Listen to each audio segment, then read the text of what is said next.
Well, fascinating as usual. It must be tiring to be so fascinating. No, not for him. Good point. There's so much to dip into here, and we have limited time, but a few things that caught my eye, and thanks for the notes, Ms. Hegel. The argument that the most valuable knowledge flows are those that create new knowledge among diverse participants. And what do you mean by diverse? What kind of diversity are we talking about here? Are they from different walks of life, different ethnic backgrounds, or different communities? What?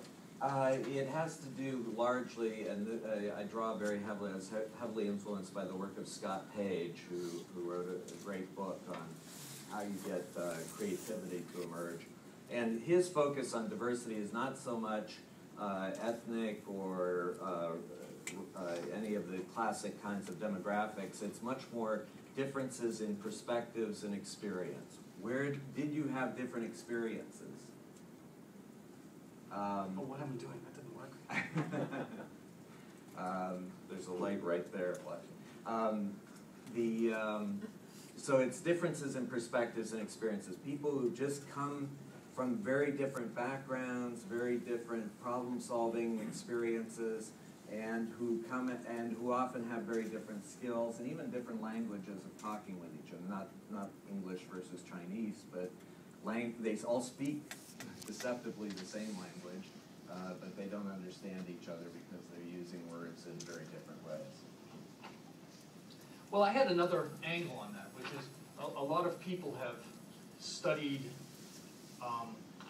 the nature of a certain kind of value of individuals in the network based on what they call betweenness. Yes. So betweenness is the notion that you're actually bridging groups in a larger network that don't have a lot of interconnections otherwise. Yes. And so this could be another metric of diversity. And so this is one of those areas that people often get involved in an argument about the value of someone's popularity, for example, in a network, which is an eigenvalue number, which is the number of people you're connected to who have lots of people they're connected to. But it doesn't generally take the notion into account of where you are in the network and how you can actually bridge across different social scenes, and as a result become the vector that goes back and forth and infects a group with some ideas from somewhere else that they didn't hear from anyone else. And so I think there's something intensely important there about the notion of actively, and you think about the things that it means that you're actively not doing. You're not trying to create a clubbiness. You're not trying to hire 15 people from Dartmouth in your team or something like that. You have to actively resist that notion. I would just say one thing on that point, and it's one of the reasons I put a growing amount of emphasis in my work on this theme of passion. One of the things we found in our research, and it's probably not a surprise if you think about it, but there is a very strong correlation between degree of passion you bring to your work and your degree of connectedness. How broad and how diverse are your connections? If you're very passionate, you're very connected in very weird kinds of ways. On the other hand, if you're disengaged, you tend not to be. So when you're configuring a team, if you've got a team of really passionate people, you are pulling in a much brings up an interesting question. set of networked relationships than if you don't. Well, that's interesting because the question I was here Because was, a lot of business don't want you to be too engaged and don't want you to be too personally involved. You outsmarted me. Well, So and I'll clarify just it's in terms more of how you measure that, because needs to when I go talk into to this. executives about passion, the first reaction I get is, why are you talking about that? But the second question is, oh, so you mean happiness, those who are really happy in their work or satisfied with their work.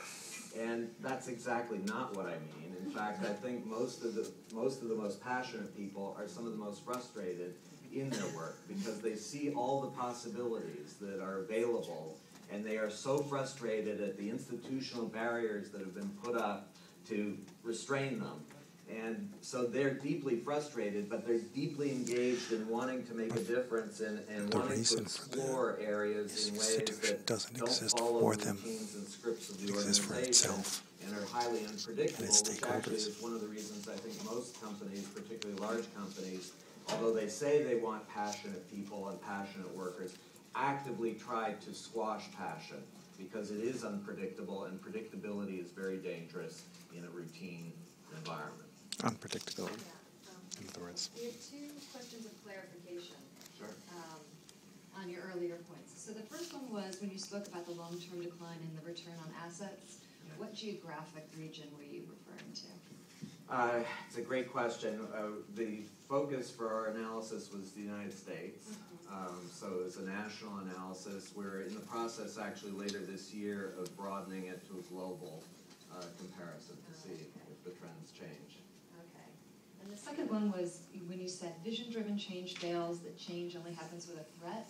Is that something that you feel is inevitable or something that's more symptomatic?